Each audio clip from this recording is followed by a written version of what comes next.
भाविक सज्जन हो, भगवान श्री विष्णूंनी जगाच्या कल्याणकरिता अनेकविध अवतार धारण केले.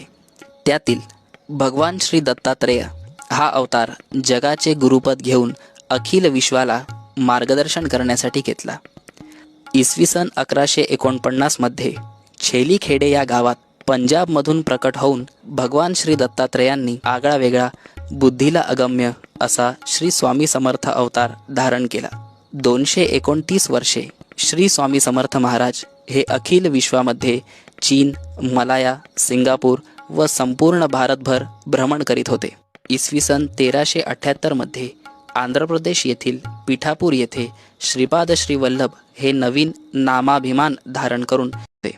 इसवी सन 1378 मध्ये आंध्र प्रदेश येथील पिठापूर येथे श्रीपाद श्री वल्लभ हे नवीन नामाभिमान धारण करून सुमारे 150 वर्षे अंधश्रद्धा दूर करून खऱ्या देवाची ओळख विश्वाला करून दिली. इसवी सन 1528 मध्ये महाराष्ट्रामधील विदर्भातून कारंजा येथून श्री नृसिंह सरस्वती या अवतारात सुमारे 100 वर्ष कार्य केले.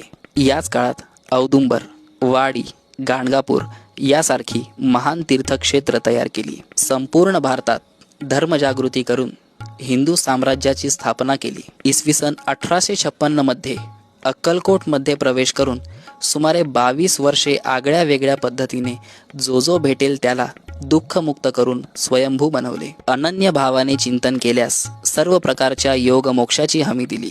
इसवी सन 1878 मध्ये समाधी घेतल्याचे केवळ नाटक करून लौकिकदृष्ट्या देह संपवला. परंतु